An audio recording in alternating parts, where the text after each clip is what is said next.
course, as soon as I go to start this video, there's wicked loud sirens as if they know what I'm doing right now and talking about. So, anyways, everyone, welcome back to the channel. I finally have something else to talk about. So, I should preface by saying that there have been a lot of new shows and seasons lately, like, what, Squid Game Season 3, Wednesday Season 2, Alien Earth, yada yada, etc., and so on. Fact of the matter is, I'm very bad at consuming new media, mostly because I just don't trust it, and I have other things I prefer to be doing instead. But there was one show which dropped recently. If you've seen the title of this video, you know what it is. It is Monster: The Ed Gein Story. And this is a crime case that I have been very curious about since I'd say I found out about it around late middle school, early high school, so way back. And it's always fascinated me. Now, don't get it twisted. I'm not saying that anything Ed Gein did was made me go, oh, he's a hero, he's a sympathetic figure, or anything like that nonsense that we kind of got in the show. But it is something that always intrigued me on a level of how does a human mind get this way to the point that they do what they do, and they're totally disassociated with how bad what they're doing really is. That is what fascinates me so much. Like, how does a brain get to that point? So I see this more as a psychological case, more so than a murder case, because there weren't any like validated murders in this whole case at all. Very few. You can count on one hand, maybe one finger. We're really not sure.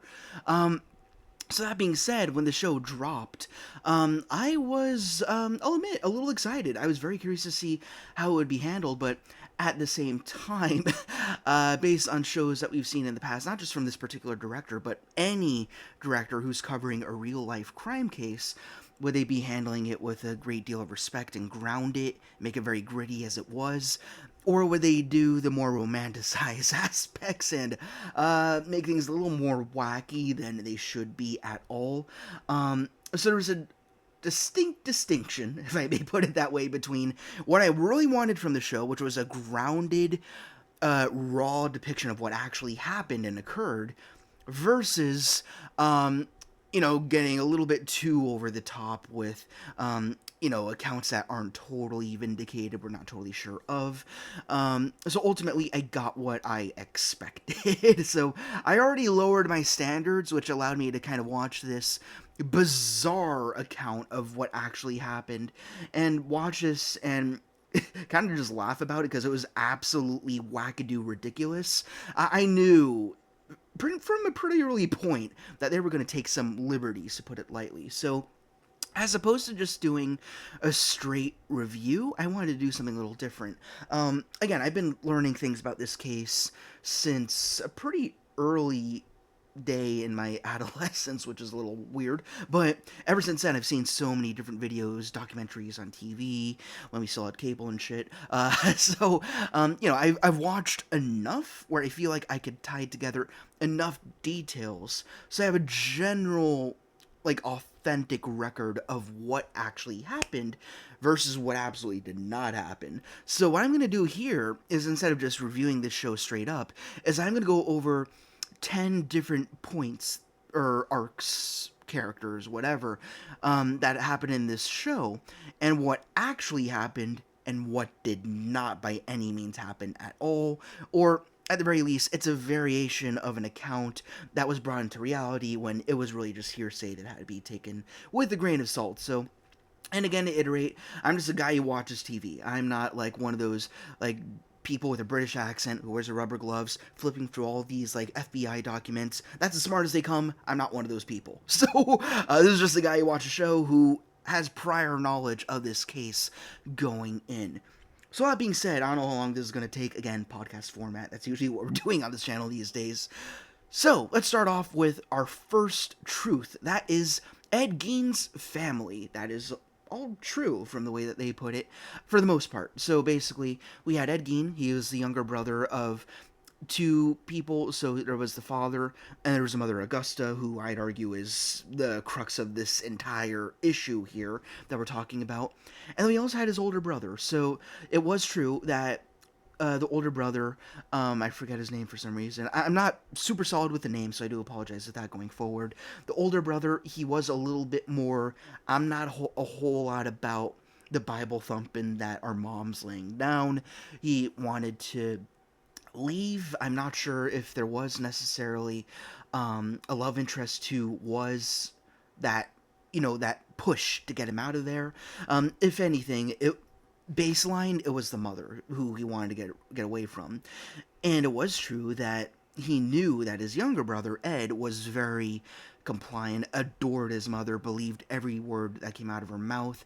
As verbally and perhaps physically abusive as she could have been, her word was law. And the older brother made some effort to get him out of that. And we saw that in the show. So that was really interesting to see. As for the father, this one I'm not totally sure about, though it is true that at some point he was no longer in the picture.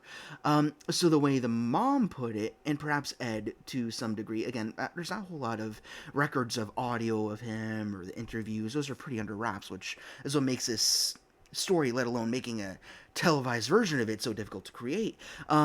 But basically, there are two ways that the father could have played out.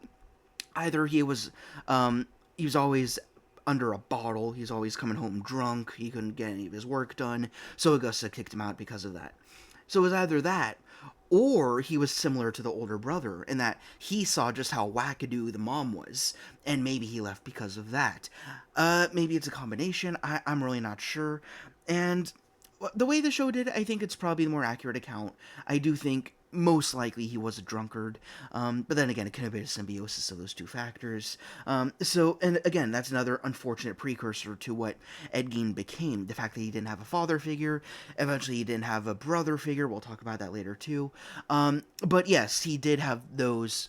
He was from a family of 4 in a little dusty farm off in Wisconsin somewhere. So we know that much.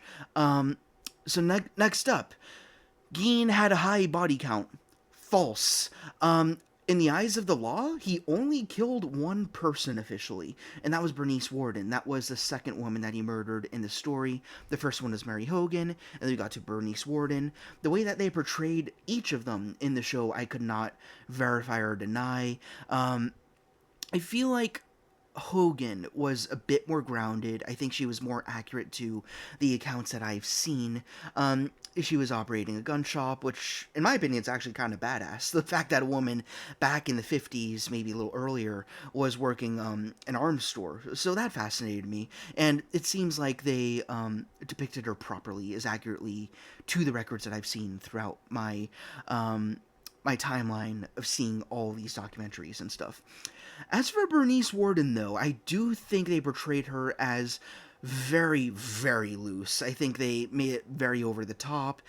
And the fact that Gein had any type of physical relationship with her at all, I totally doubt that. They absolutely over-sexualized Gein and a whole bunch of other characters in this story. So that is a big peg down for me. Again, sidebar, that's why I wanted to do this 5 facts, 5 not facts. Because as we tackle each of them, you'll get a better understanding of how much I liked or disliked the show and how much I appreciate it or say it's just hog water at this point, if I may put it that way. So going back to the body count, the issue with the Ed Gein case is no one really knew anything was wrong until they found Warden's body in the barn, right? But otherwise, everyone knew Gein is pretty much just a town bloke, simple man, did odd jobs, didn't really cause any trouble, never acted too erratically. Like, he could be a little weird and shifty sometimes, but otherwise no one suspected anything of him. So that being said, after they found Bernice Worden's body in the barn, running past a few more explicit details here, and then everything they found in the house, that's when they started tying together all these other cold cases, like, oh, this little girl, she disappeared, no one knows what happened to her. There were 2 lost hunters, no one knows what happened with them. This also takes us back to his brother. His brother supposedly died in a fire, and people suspected it was foul play. Maybe they had an altercation, maybe Ed Gein heard the brother talking smack about the mother, and that triggered him, and that wound up compelling him to kill his own brother and stage it as a fire. But again, that's all speculation. We don't know that for sure. It could have just been a freak accident and nothing more. Could there have been foul play? Sure, it's possible. And is it okay that this show had to take some creative liberties in leaning into the hearsay to make a more concise narrative? Yeah, in moderation, I suppose it could work. But at the same time, if you're painting him as more sadistic than he actually was, then I think that's a problem. This is something we could talk about on a totally different video, but there is a very distinct difference between apathetic evil and where to go for me? An amoral evil. They're very different. So basically, apathetic evil is it's more in line with like sadism, right? Enjoying other people's suffering. I don't think you could bucket Ed Gein in that quite in that category, unless it was something specifically about the mother. Otherwise, he didn't want people to feel pain, right?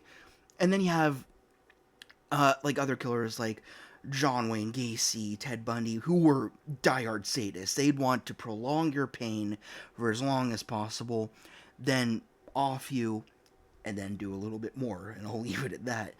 And then you have a moral evil, where it's effectively you're unable to sympathize with anything that's going on because you have no emotions yourself.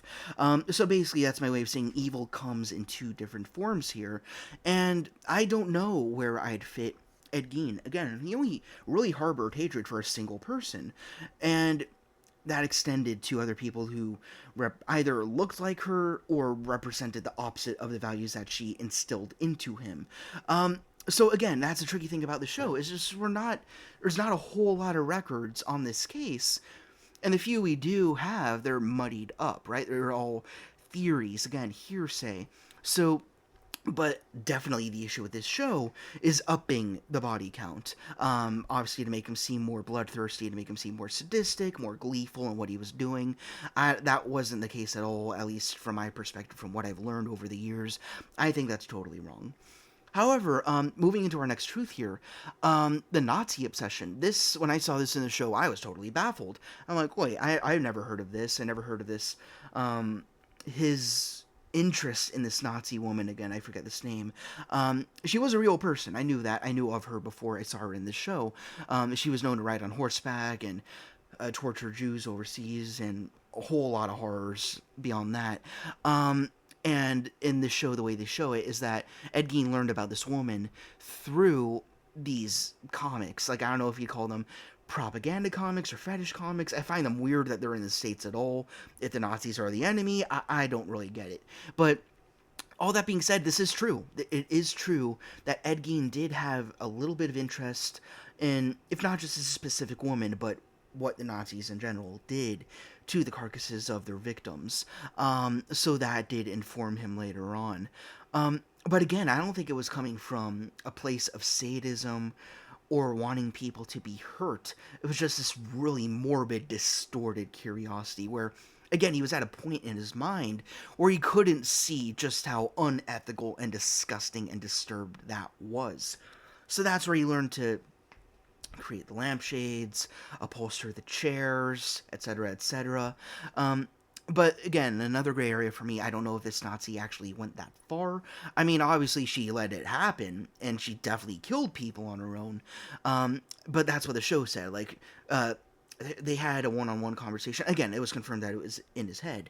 But the way she put it is that she would never condone doing what the Nazis wound up doing with the cadavers. But she had no issue just killing people in the name of the Fuhrer. So go figure. Still no saint, obviously. You cannot vindicate a Nazi. Simple as that, period. There's no other way to go about it. So that was true, that he did have those graphic novels. Actually, good segue. I don't know where he got those graphic novels from. The show told us that they came from this other character, major character in this show at least, called Adeline Watkins and her entire arc. This is another false. This is another lie here, almost entirely. So, watching the show, this Adeline Watkins figure showed up, and I was like, I don't know who this person is. Like, maybe she's a minor character, but then as the show progressed, she was shown to be a lot more major to this version of Ed Gein's story. She was not only a potential love interest, she was actually an accomplice, like an enabler, giving him suggestions, the comics about the Nazis, and they got romantically involved. And this just felt totally out of left field. And part of me was like, oh, maybe I had it wrong. Maybe there was something in all the documents and the documentaries and stuff like that, and I missed something. Or maybe, they all vary. Some present one bucket of the tale, and other ones will fill in the gaps for you. So maybe I just missed something. So I was willing to, might be a little skeptical here. So I looked into this like midway through the show, and very quickly it got my answer. Adeline Watkins, she was a real person, but just a neighbor, pretty much. And after this whole case went down, Gein was incarcerated and all of that, everyone was running to Adeline Watkins to say, hey, you're his neighbor, what can you tell us? And she goes, oh, we were romantically involved a little bit. We talked a little bit. We both connected through our morbid interests. Perhaps there's some truth in that. I don't know. Maybe they had a few conversations. And the weird thing is, I think 20 years after all this hubbub, people went back to her to, I guess, get an update, see if they could get more information. She goes, oh, no, you all had that wrong. That never happened. All we did at the most was we went out bowling this one time, or to the skate rink, is what she said. So she immediately retracted on everything that she had said. So again, hearsay, a muddy account, convoluted account. So the way that I'm thinking is what actually happened is maybe this was a woman who saw all this commotion going on in her little Dust Bowl town, and everyone is running up to her to get answers, and she's like, wait, this is a chance for me to get some publicity, to get some attention, maybe make some money off of this case. So you could argue she would fulfill the definition of being that amoral evil. I don't know, depending on how you want to twist it. Again, you could talk about the concept of evil another time, but being someone who studied evil specifically in my philosophy major and all that. But anyways, so what I'm thinking is she spun a yarn. She made an old wives' tale. She romanticized her connection, if there was any connection, between her and Ed Gein. Personally, I don't think there was anything. Maybe base level, again, they could have like gone out just to hang out, some little chit chat. Maybe they were in passing, but that's it.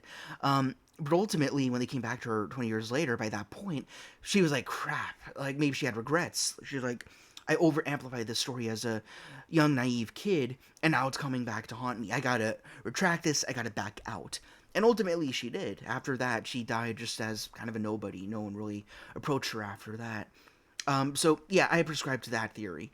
I think she was just a younger woman who wanted a little bit of fame. It became too much for her, and she wanted to back out. And so that being said, I think this was the weakest point of this show, which was full of weak points and mistakes. The fact that they put so much emphasis on this arc, which almost definitely, like 99%, did not happen. And it was all a farce. More false than George Washington's wooden teeth, basically. So that being said, moving on to our third truth here. The grave digging, the cadavers, the mother suit, what Ed Gein is known for. Yeah, that all happened. That is absolutely true. There are photographs all over the internet if you want to find them.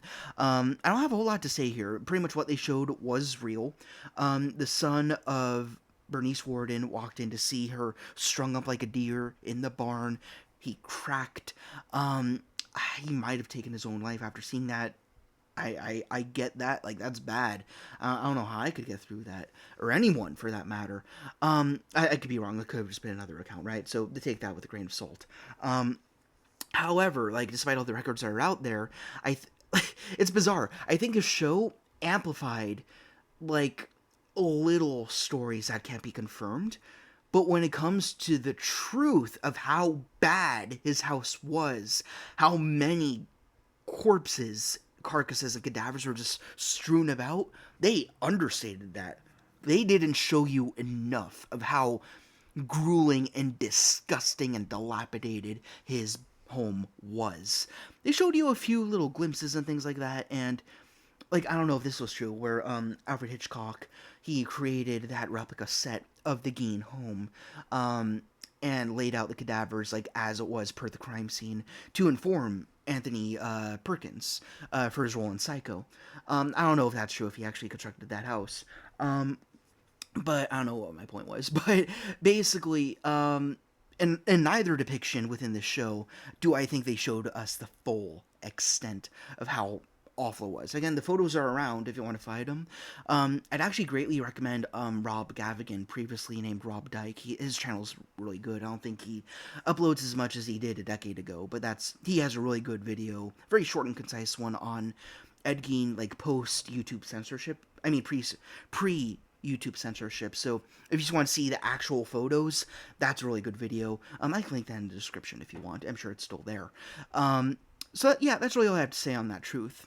Moving on to our next point here. Gein horrified children. Children were so scared of him. That's what the show wanted to imply, because he babysat 2 kids. And it was apparently a gig that Adeline was able to work out. Again, probably not. This was totally false from what I've heard across multiple accounts.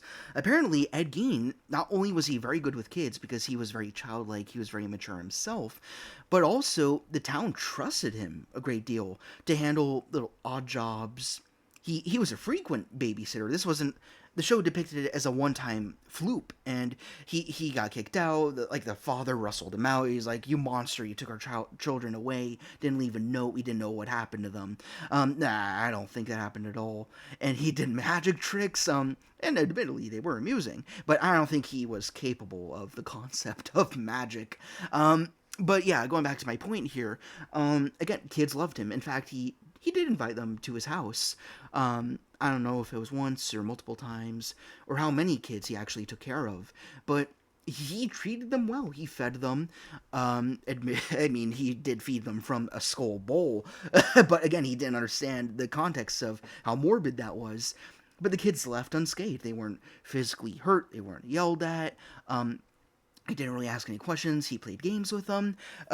He was chill with the little ones. He never caused them any problems, at least from what was reported.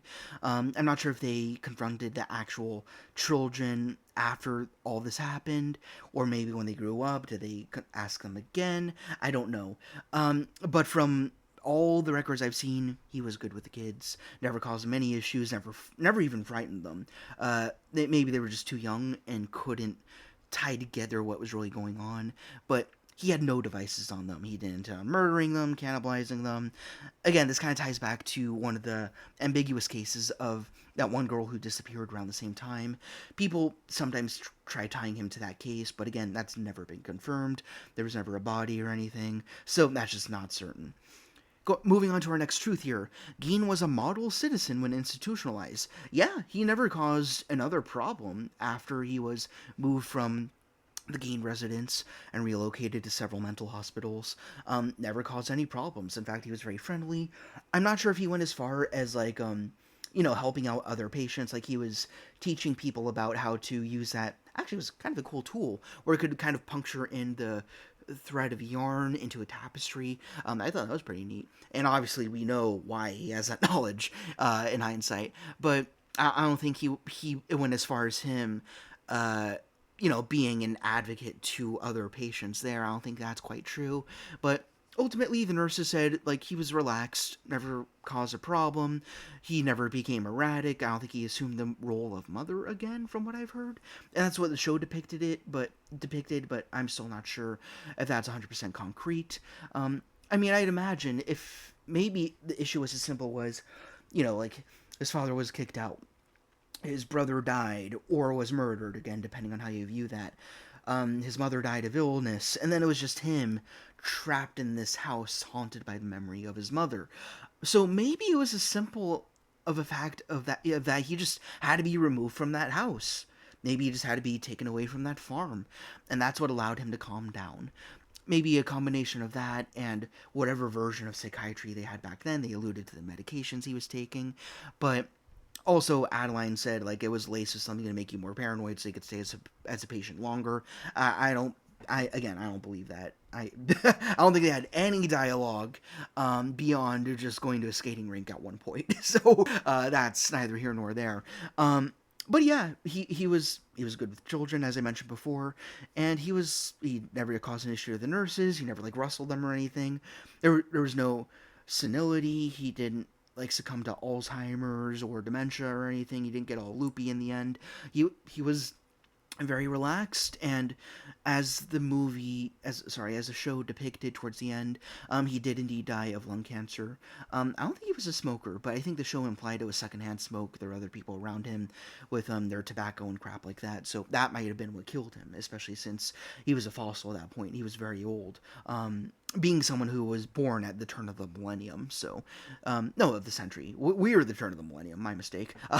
This case goes that far back. So, anyways, here's where we get into the nitty gritty with the falsehoods. The serial killer MCU. This is where it loops from being absolutely morbid to being absolutely hilarious, where it's like, we know what you're trying to do. We can't even buy into the seriousness anymore because it's getting so absolutely wacky. Obviously false. The fact that, all these serial killers were somehow cosmically linked or idolize each other. I mean, yeah, maybe certain serial killers in the future looked back on Ed Gein as a gateway drug, but they misconstrued what he did as a reason to go like, yeah, I'm gonna go kill all these people. It's gonna feel great and all that. Where again, Ed Gein, he only harbored hatred for a single person, but didn't actually mean any ill will. He was just that deluded. But other people twisted that and kind of used that to vindicate what they were doing. So that much is probably true. I'd believe that. But this Richard Speck character, who I've never heard of until I watched the show. I did a little homework on him. He killed 8 nurses, but one got away and ratted him out, and then he went to jail as a result of that.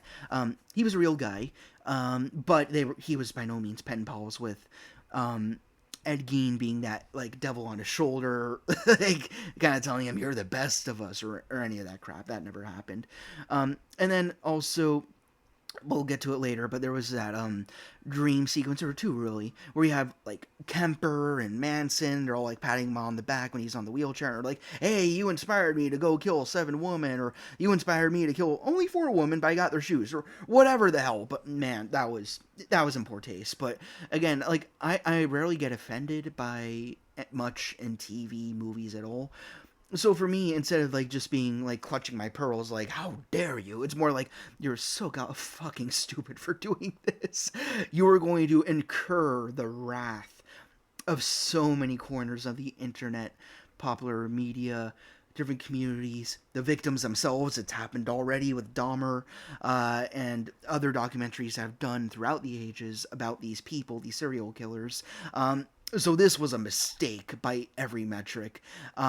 There was no communicado between all these killers, and this is actually kind of a bonus. So not only was there not the serial killer MCU, but also Ted. Sorry, getting ahead a little there.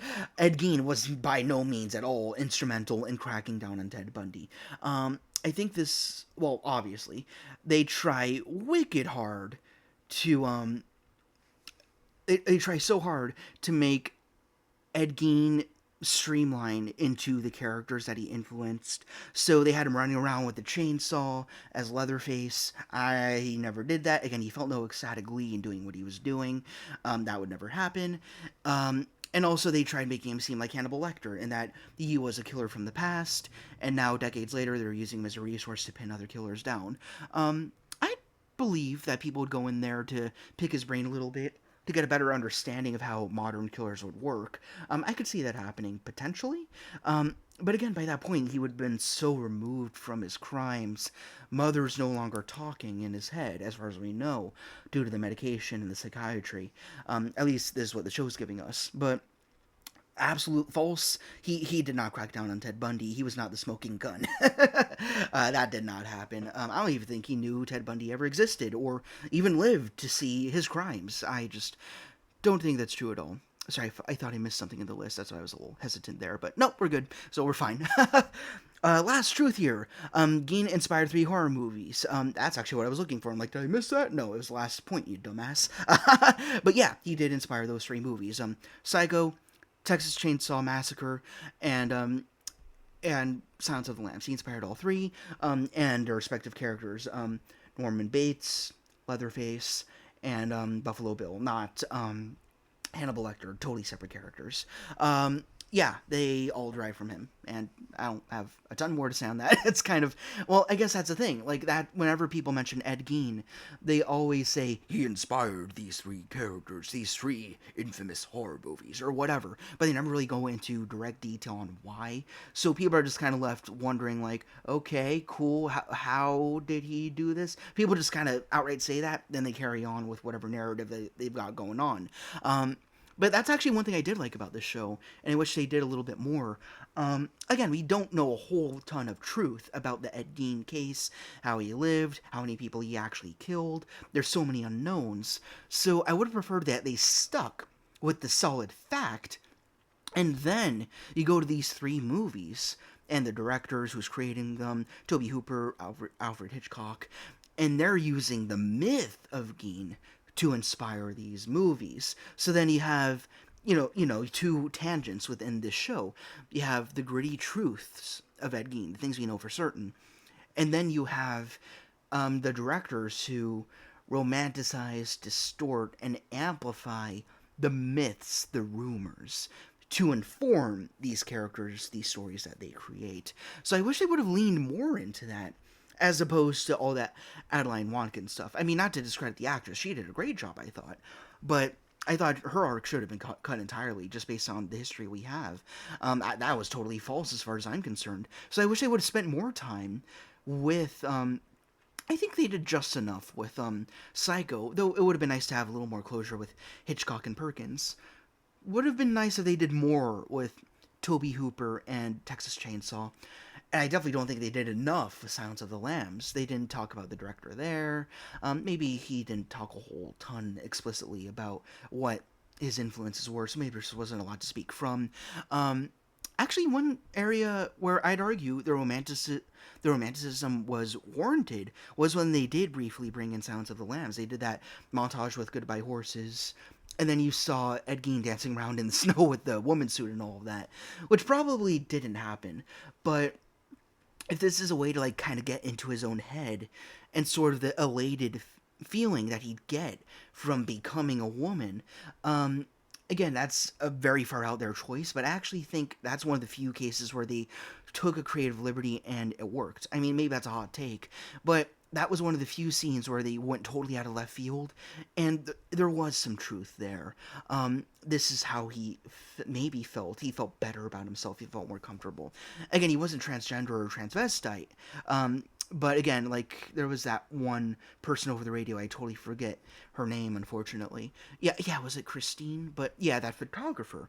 And she said and again, this was all in his head, but she said, this is a condition, which again, I forgot, I'm sorry about that, where it's not that you want to be a woman, but you've objectified the form of a woman so much that becoming a woman would be the ultimate form of ownership and possession. So that is the feeling that they're trying to show through that Goodbye Horses montage, spliced together with a recreation of Buffalo Bill in the infamous "Would You Fuck Me" scene, which is often played for laughs, but through seeing it juxtaposed with Ed Gein and what's going on in his head there, we see what it means to these two characters. And obviously, Buffalo Bill was more of a sadist, but they both, like, get the same feeling from this woman suit and all of that. So it's interesting to see those parallels. They're the same but different. Same action, very different intentions, I think. But again, that could be a whole separate conversation. Last point here. We're at number 10. You made it. Dance Dance Revolution, the ending of this show. We know this is false. We know this is absolutely wackadoo. Why? Why? I can't. There's nothing to explain here. We know how completely insane this was. Absolute bona fide romanticism. This is much more of a happy ending than I could ever see Ed Gein having. Even if he did live long enough within that life-to-death phase to conjure up a fantasy of himself where, all the nurses are dancing around him, breakdancing, and then you have all the serial killers returning, and they're cheering him on, and they're boogieing along with the beat, whatever the hell. And then his mom is an angel at the top of the stairs, and she said, You did good for the Gein name. You exposed another killer." Man, I can't see. I can get the goodbye horses scene, even if that wasn't the director's intention. I can see like a poetry there. I think that makes sense. But this one went way too far. This was the final nail in the coffin. It was so silly, and again, for others, blatantly offensive. For me, I'm not that type, but I get why other people would see this and just become so irate. I mean, I don't think there's any descendants of any of his victims. I mean, maybe some sons here and there, but yeah, I don't think there's anyone left to be directly offended by this, but people who are like, crime buffs who know the truth, I could see them just seeing this and seeing like, how dare you, given this happy ending. Yeah, I can't defend this, and nor would I. I think this is a totally stupid, short-sighted decision on the director's part. And I actually just learned last night that he also did American Horror Story, so I at least better understand. Oh, okay, I see how the aesthetics translate between these two shows. But again, we're talking about totally different things. American Horror Story AHS, that's all fiction, maybe loosely inspired by actual historical accounts. Even there, I think Hotel it was, they toyed with the idea of creating a serial killer MCU. They brought in Eileen Warnes, Dahmer, AJ. They had like an H.H. Holmes character. Zodiac was there, so it was so bizarre. I kind of enjoyed it, but at the same time, I don't think you should be doing that. So I'm a little hypocritical, I am willing to admit that. But again, this is a totally different show, and that, again, going back to what I started this video with saying, and that you need a cold case, gritty account to show you how bad this actually was, and more than anything, how deluded and mute and turned off to ethics and decency and what is right and wrong, that disposition that Ed Gein was so deep set in. You can't sugarcoat something like that, real history. I think the Dahmer show did a much better job, and that was also controversial because the victims, I think, they weren't informed the show was happening. I don't know the full details of that, so I won't go into that. But yeah, that show still pissed people off, and as authentic as it was, this show is going to get more flack because it was, I can't even say half authentic. I think it was mostly just figured out as we go. I mean, everything here was very tactical, it was very purposeful, but it was so informed by the myth, more so than the truth. And again, you can do that if you divide it into those two arcs, where again you focus on Ed Gein, then you focus on the movies that he inspired. But there's such a cutting edge to making a documentary, well, not documentary, but a show biographical account about this figure in history. I don't think I should call him that because it's saying like, oh, he's historical, he's important to us, as far as pop culture movies are concerned. But this guy was dangerous. He was horrifying. Yeah, he probably didn't have a very high body count like other killers did, but he was a perfect example of just how bad and removed a person can be. But again, that's the fascination here. How does a person, just an average Joe, just a bloke, get to this point? And I think that's why these movies exist. I think that's why people study this case to this day. That's why people are watching the show, because they're so goddamn curious. But yeah, to put him on the point where he's like a celebrity, there's strobe lights around him, and he's in the wheelchair, and all the nurses are dancing around him, that was whack, totally whack. I can't condone that at all. That was bad. That was really, really bad. I can laugh about it, but ultimately, if you strip it away, there's no good or correct element to it. It just discredited everything we did see that was well done. So yeah, that was a mistake. But yeah, that's it. That's my 10 facts and lies in the show and pseudo review as we went. I guess if I'm to wrap this all up, how I felt about the show, overall it was a mistake. Like, I knew going in that they were going to take some liberties. They went even further than I thought they were going to go. So yeah, I already went in knowing it was not going to be what I wanted from the show. I wanted the truth. I wanted to know what was real. But again, they tapped more into the myth side, which again I understand to a point, because there are so many gray areas in the story. But then they just leaned in a full-on fantasy light show dance off. I don't know what they were trying to do. I mean, I guess it's because the director is ingenious in that they know what creates buzz, right? They're willing to surrender history, surrender authenticity to make certain crazy scenes to get people talking. I think that's what this is. But this is not the right place to do it. You can do it in an American Horror Story, yeah, have fun. Do whatever you want there. It's all fiction for the most part, really. But again, you're talking about a real guy. You're talking about real deaths. You're talking about the exhuming and desecration of corpses here. I mean, for me, like, like and for other people, the body is very sacred to others. It's very important. To me, not as much. I mean, that's more like attuned with like faith and religion and those dispositions that come from that. And that's totally valid. I'm not taking away from that at all. But the fact is, most people look at a body and they say, this is that person. You bury them to give them your respect. And that's so important to so many cultures and so many people. Forget the religious aspects or anything like that. But you don't do anything with the body. You bury it and you give, and that's the way of people getting closure. And then for one guy, the goal of Plainfield to exhume these corpses and do what he did with them, that's horrifying. But anyways, I could keep going on, but yeah, this show was a bust. I'd watch it again just to get a laugh out of it. But again, there were some really good elements, like with the family. The opening episodes, I think, were really solid. The Hitchcock stuff was really enticing. I learned things about Perkins I never knew. Even if that was a little fictionalized, then that's the director's fault again, but that's to my point. But yeah, this show was a perfect example of how to not fuse truth with fantasy and myth. There's a middle ground to be found there, I think, but it strayed way too far. So, anyways, let me know what you thought about the show in the description. You can in the description, in the comments. If you vehemently despised every aspect of the show, let me know. I want to hear your perspective. If you actually want to defend the Dance Dance Revolution show, hey, let me know. I'm curious about that too. But yeah, this was a very interesting one.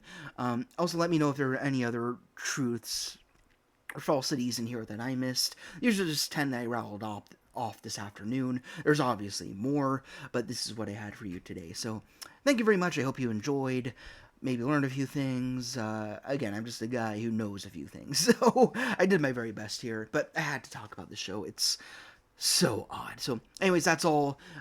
Today's Monday? It's Monday. Yeah, sorry. It's weird not having a job and nothing matters anymore. But anyways, thank you guys very much. Enjoy the rest of your day and take care. Stay away from the graves. That's all there is. There isn't any more.